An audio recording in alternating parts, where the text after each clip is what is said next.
and the protesters continue to march. Here in the city of Dawei in southern Myanmar, people took to the streets with the now familiar chants for the military to step down. Reception that awaits them.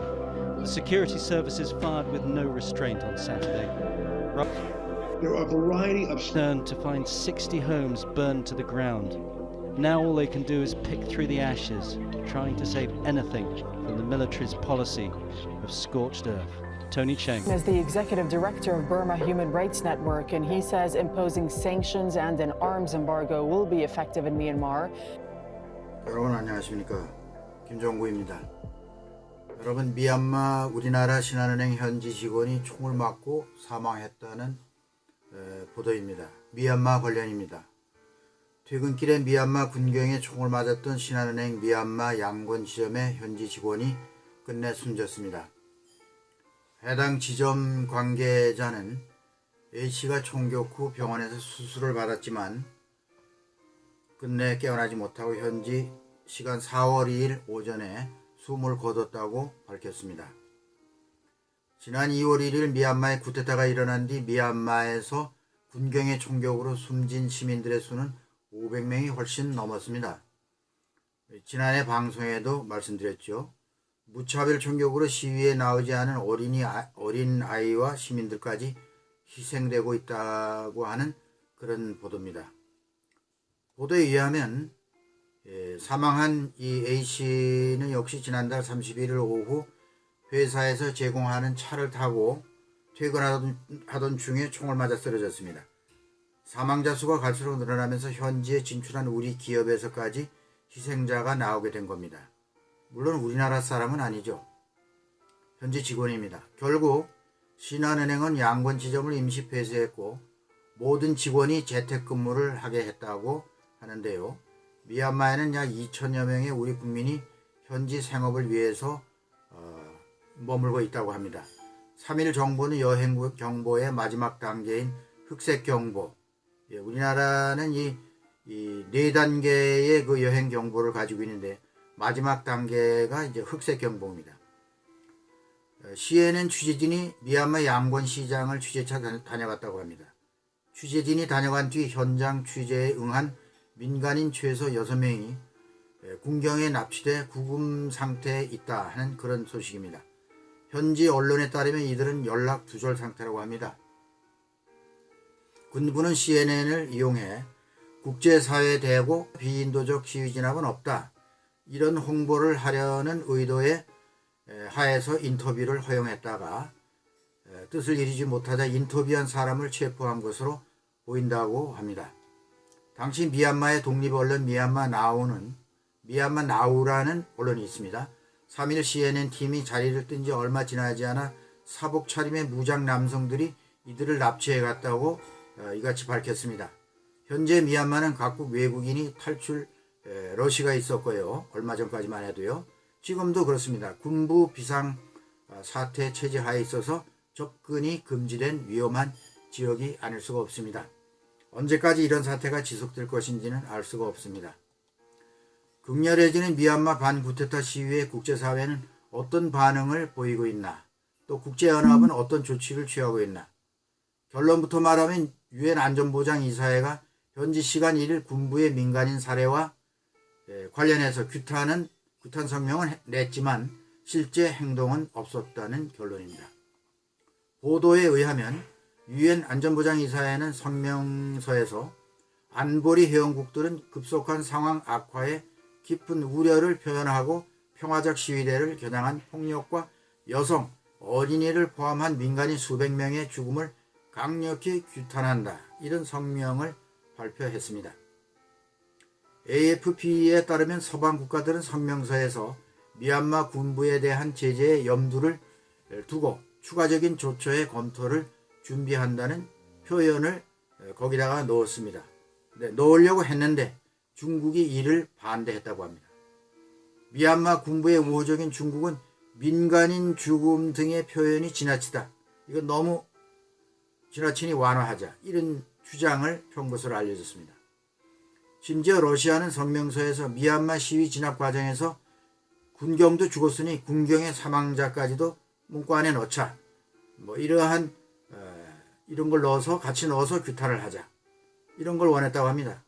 군경도 죽었다는 거죠.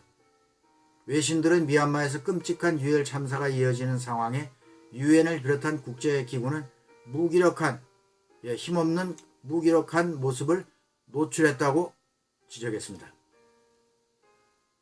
계속해서 AFP는 유엔 안보리가 미얀마 사태에 대해 성명을 3차례나 냈음에도 미얀마 군부에 거의 영향을 주지 못하고 있다, 이렇게 평가했습니다. 효력이 없다는 거죠. 국제연합 성명이라고 하는 것이 효과가 없다는 겁니다. 이런 사태에서. 미얀마에 대한 냉혹한 국제정치에 대해서 좀 더 얘기해 보겠습니다. 한 국내 언론은 이렇게 말합니다. 국제정치의 비정함, 그 끝이 어딘가, 이런 제목입니다. 여러분들도 아마 읽으셨을 겁니다. 지난 2월 1일 군부 쿠데타로 촉발된 미얀마 민주화 시위로 무고한 희생자가 생겨났다고 했는데요. 군부가 난사한 총은 어른과 아이, 시위대와 일반 국민을 가리지 않고 수많은 목숨을 앗아갔습니다. 이에 대해 미국을 비롯해 몇몇 국가는 미얀마 군부를 향한 개별적 제재에 나서고 있습니다. 하지만 국제사회에 단결된 대응은 여전히 나오지 않고 있습니다. 참상 앞에서도 국익 우선이라는 전략적 계산이 고려되고 있기 때문입니다. 미얀마 내부에서 시작된 문제는 어느새 지정학적, 미중 경쟁적 경쟁 과정, 유엔 무용론 등 국제정치에 다양하게 문제가 확장되고 있는 것입니다. 미얀마는 어쩌다 국제사회에 이렇게 복잡한 이해관계가 얽힌 공간이 됐을까? 그런 내용입니다. 미얀마의 구름, 안타까운 미얀마의 사태, 군부와 아웅산 수치로 대표되는 이 미얀마가 러시아와 중국의 국익에 따라 역시 휘둘려 왔다는 것이죠. 중국은 따로따로 외교죠. 군부 따로, 문민 따로, 국익에 맞게 이쪽 저쪽 손잡는 간교한 양다리치기 외교수를 구사해 왔습니다. 뒤로는 군부를 두둔하고 앞으로는 비판하기도 하고 때로는 문민 정부를 지원하기도 하는 거죠. 한편으로는 미얀마 문민 정부는 친서방적 방향의 외교 정책을 써왔습니다. 그런데 국가고문 아웅산 수치가 군부가 학살한 로힝야족 인권에 침묵을 했습니다. 그래서 서방 세계로부터 강도 높은 비판과 제재를 받게 됩니다. 그러자 아웅산 수치 여사는 그 돌파구로 중국 힘에 의존하려고 했습니다. 중국으로서는 미얀마를 영향력 안에 둘 수 있는 더 좋은 기회니 좋다. 문민정부와 중국이 손을 잡게 됩니다. 수치는 서방과 멀어지며 중국의 지원을 받을 수 있었던 겁니다. 또 무기를 주로 수출하는 러시아 역시 탄력적 외교에 능숙합니다. 미얀마와 사이가 좋아야 됩니다. 인도 역시 처음에 오락가락했습니다. 쿠데타 초기에 서방 국가들이 즉각 이를 비난하는데도 갈피를 잡지 못하고 우왕좌왕 침묵을 하고 있었던 거죠. 4월 2일쯤 돼서 입장을 바꿉니다. 미얀마 군부를 강력히 비판하고 나섭니다. 왜 이렇게 갑자기 돌변했을까요? 인도 국민들이 미얀마 군부의 폭력적 그러한 극악한 진압에 이 정부가 뭔가 좀 해야 되는데 미적지근한 태도를 보이고 있다. 자국민의 분노가 폭발하게 됩니다. 여기에 떠밀려서 규탄 스탠스로 인도도 돌변했습니다. 보도에는 인도 외무부는 이날 언론 브리핑에서 군부의 어떤 폭력 사용도 반대한다면서 수감된 수백 명의 정치범과 시위자들을 풀어주라고 요구했습니다. 우리는 법치가 승리해야 한다고 믿으며 미얀마의 민주주의 회복을 지지한다. 인도는 이렇게 천명을 했습니다. 이거 입에 발린 레토릭이죠. 인도는 경쟁자인 중국의 아시아권 영향력 확대에 대응하기 위해서 미얀마와 밀접한 관계를 맺으려고 사실 노력해왔습니다. 수억 달러 규모의 프로젝트도 투자를 해왔죠. 인도로서도 곤란한 점이 있었던 겁니다. 중국은 미국, 일본, 호주, 인도 이 사각체제, 이 서방의 안보 협의체인 소위 쿼드 체제를 말하자면 인도 태평양 중국 포위망입니다. 이런 체제를 돌파하기 위해서 미얀마를 통한 인도양 진출을 시도하고 있기 때문에 이 중국의 미얀마는 전략상 중국의 중요한 나라입니다. 중국은 미얀마를 통해야만 인도양으로 진출할 수 있죠. 쿼드 체제에 맞서기 위한 돌파구입니다. 그렇기 때문에 미얀마는 중국과 인도의 이해관계가 첨예한 위치에 있다고 할 것입니다.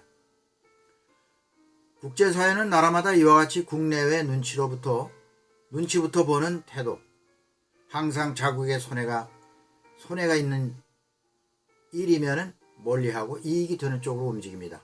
막말로 주파나를 튕긴 후에 행동하는 것이죠.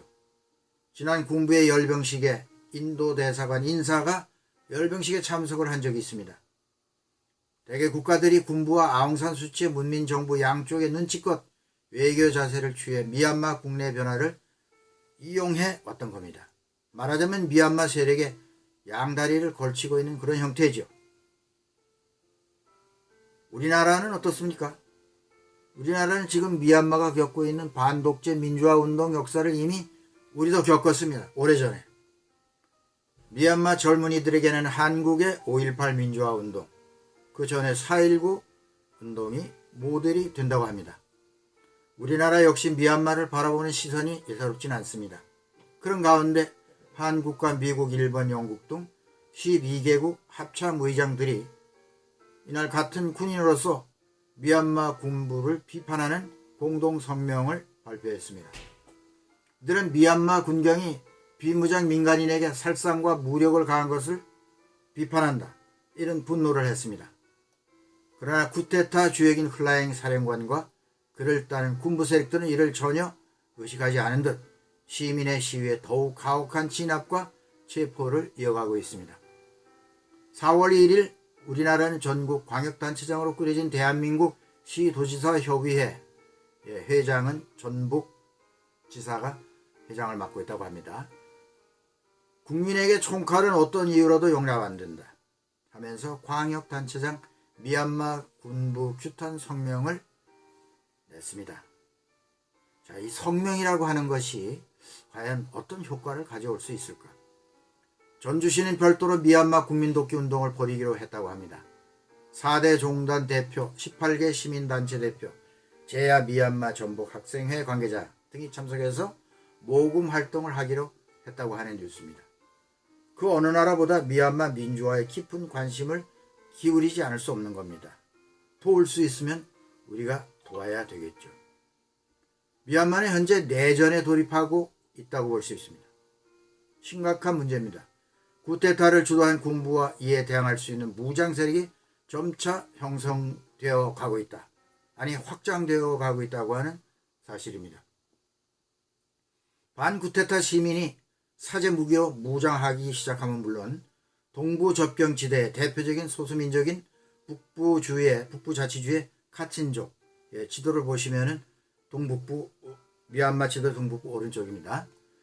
샨족, 그 밑에 샨족, 그 다음에 태국 국경을 접하고 있는 카렌족 등의 반정부 무장 세력이 존재해 왔는데 이들은 연합 무장 세력을 형성한다고 선언했습니다. 다시 말해서 이 소수민족의 무장 세력이 반쿠데타 시민들을 지원하겠다, 연대를 하겠다 그런 뜻입니다. 반군부 민주화 시위대는 공식적으로 미얀마 임시정부 CRPH를 구성하고 소위 소수민족 무장단체와 힘을 합해 연방군을 창설한다고 밝히고 있습니다. 미얀마의 주류 버마족이 아닌 이 소수민족의 무장 세력은 군부 쿠데타와 상관없이 오래전부터 자체 무장 세력을 훈련해 왔습니다. 지난 3월 29일 주민들은 카친자치지구의 무장단체 기습에 의해 정부군 최소 20여 명이 사살되는 전투가 있었다고 합니다. 27일엔 카렌 무장단체도 군부와 충돌하며 군부의 군사기지를 점령하였고 이에 대한 보복으로 전투기를 동원해서 2차례 공습을 가하고 마을을 불사르자 수천 명의 이재민, 피난민이 생겼습니다. 이들이 태국 국경 지역으로 피신한 것으로 알려졌습니다. 자, 이 정도면 내란이라고 볼 수 있죠. 전투기까지 동원했으니까. 미얀마 현지 매체 이라와디와 블룸버그 통신에 의하면 카렌 자치주에서 1만 명이 넘는 이재민이 피난민이 태국으로 향했다고 합니다. 그 가운데 태국 접경지대에서 태국 당국에 의해서 2-3천 명은 다시 미얀마로 돌려보내졌고 8천 명은 도망질을 해서 숲속으로 피신한 그런 상태라고 합니다. 인도 등 주변국들은 이렇게 막 밀려드는 난민의 난색을 표시하고 있다고 하며 난민 캠프마저 차단하려는 조치를 취하고 있다는 안타까운 일이 벌어지고 있습니다. 미얀마의 민주주의 네트워크는 우리나라 여당 정당을 찾아 국경에 난민 캠프가 만들어질 수 있게 도와달라고 시급한 요청을 하기도 했다고 합니다. 우리나라를 찾아서 난민 캠프가 만들어질 수 있게. 난민 캠프조차도 없다. 이것만 있어도 큰 힘이 되는데 난민 캠프조차도 인접 국가들이 인정해 주지를 않는다. 이건 뭐냐? 전부 이해관계가 얽혀있기 때문에 그렇습니다. 이들 근거지는 주로 중국, 태국 등 밀림지대에 근거지를 가지고 있습니다. 그런가 하면 양곤, 만달레이 등 대도시의 반쿠데타 시위 청년들이 열악하지만 그래도 우리가 소수민족 무장단체에 입대하면은 같이 그들의 힘을 빌려서 우리가 군부 세력과 무력으로나마 대항할 수 있다. 이렇게 해서 수가 는다고 합니다. 반군단체, 소수민족 반군단체에 입대하는 그런 젊은들이 많다고 하는 거죠. 어떤 측면에서는 버마군 중심의 반군부 미얀마 시민들이 그들을 차별했던 소수민족과 연합할 수 있는 계기가 마련되었다. 이렇게 할 수도 있습니다. 차후에 미얀마가 민주화됐을 때 이런 소수민족들이 우리도 너희들 민주화하는데 힘을 보탰다. 이런 말을 할 수가 있게 된 거예요. 미얀마 사태는 현재 도심의 시가전 양상이며 이미 내전으로 확산되었다고 하는 관측이 지배적입니다. 장기화될 가능성도 있다고 전문가들은 관측하고 있습니다. 그런 가운데 최근 군부 쪽에서 휴전의 손짓을 보냈다고 합니다. 전문가에 의하면 이건 상황이 좋지 않은 징조라고 분석합니다. 왜?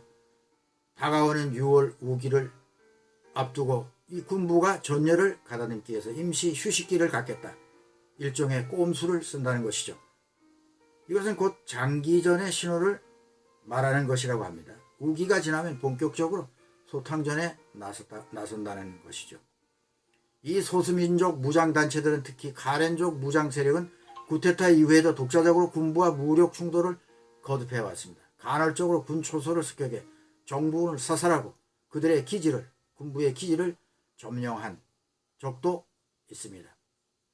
이들이 쿠데타 군부와 대항하기에 역부족이라고 할지라도 현재로서는 외부의 세력이 지원을 받는다면 상황이 달라질 수 있다는 그러한 관측이 나옵니다. 그렇기 때문에 최소한도 적극적인 세계 여론이 개입해서 쿠데타 군부에 자금과 무기를 지원하지 못하게 국가나 기업들이 압박을 가하는 노력을 해야 한다는 관측도 나오고 있습니다. 유엔이 못한다면 이런 방법으로라도 미국의 세컨더리 보이콧 같은 것이 적용되겠습니다. 물론 이것도 힘든 게 많습니다. 왜냐하면 세컨더리 보이콧을 제재를 가할 경우에 여기에 손해보는 나라가 주변에 많이 있다. 그런 얘기죠. 어쨌든 간에 군부 배후를 차단하지 않으면 그럴수록 더 오래오래 이런 미얀마 사태가 계속될 것이라고 하는 안타까운 사정입니다. 쿠데타 군부 세상이 된 미얀마의 희망으로 떠오른 젊은이들이 있습니다. 이들을 Z세대라고 부릅니다. 이 Z세대에 대해서 조금 설명을 해보겠습니다. 3월 31일까지 미얀마 추정 사망자는 550명이 넘었다고 했습니다. 그 중에 사망자 중에 16에서 35세 사이에 해당하는 젊은이가 반이 넘는다고 합니다. 50% 이상이라고 합니다. 현지 매체 DVB라고 하는 뉴스 매체가 있습니다. 사망자 절반이 시위의 맨 앞에 섭니다. 다른 시민들을 뒤로 세워서 보호한답니다. 군부의 총칼 앞에 맨몸으로 저항하는 한다는 얘기입니다. 이들이 군경에게 쫓겨 민가에 숨어들면 주민들이 그들에게 급히 파자마를 입히고 이 사람은 내 아들이다 라며 그들의 눈을 피하게 했다는 그런 얘기도 있습니다. 이렇게 반군부 쿠데타 민주화 시위에 미얀마의 젊은 세대가 주동적 역할을 하고 있다는 겁니다. 과거 군부의 무력 진압에 속수무책 진압당한 1988년 미얀마 소위 8888 항쟁, 2007년 샤프란 혁명, 승려들이 참여했던 샤프란 혁명을 겪은 그들이 말하는 기성세대에 대해서 지금 이 젊은이들은, Z세대 이 젊은이들은 지난날 이러한 기성세대의 시위에 실망감을 넘어서 분노까지 하고 있다는 이야기를 하고 있답니다. Z세대들은 이때 40, 50대 어른들인데 거의 시위에 현재 나오지 않는다.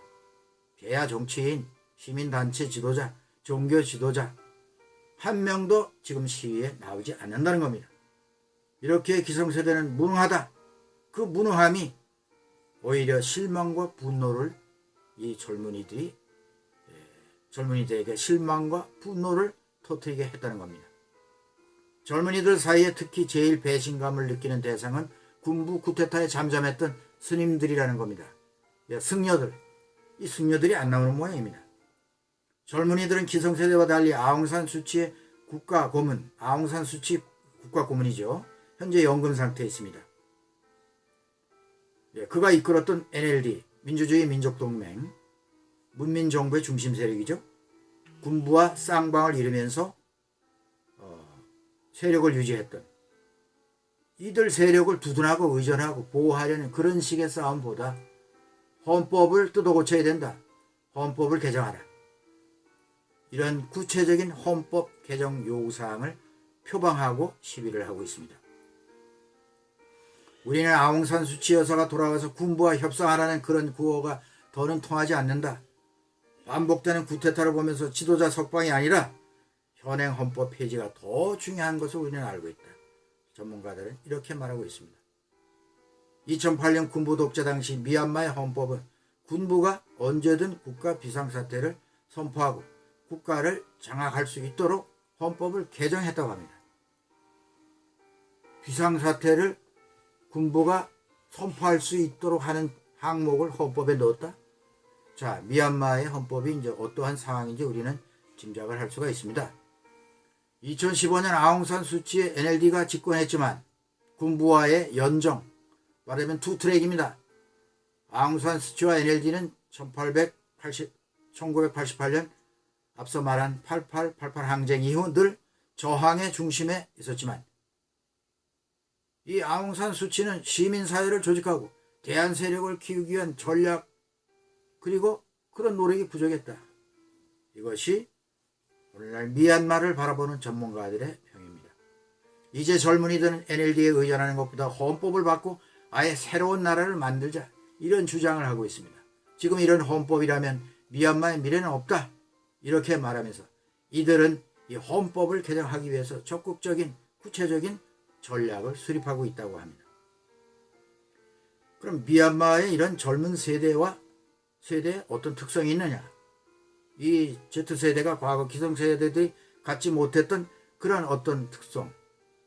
여기에는 앞서서 우리가 벨라루스 야권연대에 대해서 말했듯이 이 정보와 사회, 이 정보 매체를 최대한으로 활용하고 있다고 하는 것. 과거에 없었던 일이죠. 우리나라에 온 다수의 미얀마인 유학생들의 말을 빌리면 우리는 민주화 이해인계 자라난 세대다 이런 점을 강조한다고 합니다. 서구의 경제 제재를 받아오던 미얀마 군부가 2011년 민간정부의 정권을 이양합니다. 그 이후 미얀마는 빠르게 개방 정책을 씁니다. 특히 이때의 어린 Z세대들은 인터넷을 통해서 다양한 기회를 접했고 또 표현의 자유를 누렸다고 합니다. 2015년 이후 두 번째 문민정부기에 인터넷에 아무 문제 없이 정부의 잘못된 점을 말할 수가 있었다고 합니다. 자유가 보장됐던 거죠. 민주주의가 무엇인지 이들은 체험적으로 피부로 느끼면서 자란 세대라고 하는 것입니다. 나아가 이들은 해외 소식을 쉽게 접하며 외국인들과 소통하는 데도 익숙해졌습니다. 자신들이 관심 있는 분야에서 또 자아실현이 가능하다. 이런 자극을 하면서 꿈을 키운 세대가 바로 이 Z세대라고 합니다. 미얀마의 케이팝 팬들은 각국의 팬들과 SNS로 소통을 합니다. 예, 우리나라의 케이팝 팬이 미얀마에도 많이 있습니다. 이 창구를 통해 미얀마의 소식을 퍼나릅니다. 과거 폐쇄국가 시절엔 상상도 하지 못했던 전파력입니다. Z세대의 특징은 미얀마뿐만 아니라 홍콩, 태국에서 미얀마 시위를 이끌었던 젊은 세대에서도 공통적으로 등장한다는 사실이죠. 최근에 있었던 홍콩 청년들의 시위를 지켜보면서 태국 청년들이 이 청년들의 실시간으로 지켜봤다고 합니다. 홍콩 시위를요. 태국 청년들의 시위를 또 미얀마 청년들이 실시간으로 이렇게 SNS를 통해서 지켜볼 수가 있었습니다. 그런 영향이 왔기 때문에 밀크티 동맹, 밀크티 동맹이라고 하는 것은 여러분들이 잘 아시겠죠? 홍콩, 태국, 타이완의 삼각 네티즌끼리의 온라인 동맹인데요. 민주주의 연대운동, 동남아의 민주화, 인권 촉진, 이러한 이슈를 가지고 온라인상에서 역동적으로 움직이는 그러한 동맹입니다. 2021년 미얀마 쿠데타를 계기로 미얀마의 민주주의 시위대는 온라인 시위 운동에 적극적으로 참여해서 이 밀크티 동맹을 통해서 빠르게 연대를 하고 있습니다. 민주주의를 조금은 경험한 Z세대는 다른 나라들이 어떻게 살고 있는지를 압니다. 민주주의가 눈에 보이는 거죠. 우리나라를 빗대어서 군부 세력과 싸워서 지면은 북한이 된다. 북한처럼 된다. 이기면은 한국이라는 대한민국, 자유민주주의 국가 대한민국이라는 그런 나라가 될 수 있다. 그런 얘기죠. 이런 얘기가 청년들 사이에서 돌고 있다고 그럽니다. 군부를 따르겠다는 소수의 사람들을 두고 북미얀마, 나머지는 남미얀마, 북미얀마, 남미얀마, 우리나라의 북한, 남한, 이런 그런 우스개 얘기가 미얀마에서도 회자되고 있다고 합니다. 젊은이들의 무기화된 인터넷과 SNS 관련 몇 가지 소개해드리겠습니다. 국경을 초월해서 세계 시민과 접속하는 법을 알고 있다는 점, 미얀마 청년들은 텔레그램 등으로 서로의 시위 현황을 공유하고 페이스북으로 세계에 알리고 있다는 점, 군부가 인터넷 통신을 끊거나 제한하고 있지만 청년들은 대안으로 가정집의 와이파이 비밀번호를 없앰으로 온라인 소통 범위를 넓히고 있다는 점, 태국의 유심칩을 이용해서 우회 접속하고 있다는 점, 그마저도 되지 않을 때는 블루투스 기반의 애플리케이션으로 서로 소통하고 있다는 점. 자, 이것이 Z세대입니다. 이번 사태에 부딪힌 군부 쿠데타가 예전같이 이런 폭력적인 방법으로 강력한 야만적인 수법으로 진압을 할 수 있을지언정 이것이 과연 오래 가겠는가, 예측할 수 없는 상황이 이런 것입니다. 군부가 이러한 상황에 어떻게 대처할지 모르겠습니다. 따라서 군부는 이제 미얀마의 이러한 시위가 옛날 같지 않다, 이런 것을 느꼈기 때문에 더욱 강력하게, 악랄하게 시위를 진압하지 않을 수가 없게 되는 겁니다. 만약에 여기서 시위를 진압 못하고 군부가 무너지게 될 경우에 예측할 수 없는 상황이 벌어집니다. 군부가 만약에 손을 들 경우에는 군부는 많은 시민들을 살상을 했습니다. 여기에 대한 책임 문제가 따르겠고 또 그들의 부정부패가 따르지 않을 수 없습니다. 앞으로 미얀마의 민주화, 미얀마의 사퇴가 어떻게 전개될지 하는 것은 우리가 차후에 주목을 하면서 지켜보지 않을 수가 없습니다. 오늘은 여기까지 말씀을 드리도록 하겠습니다. 시청해 주셔서 감사합니다. 다음 시간에 뵙겠습니다.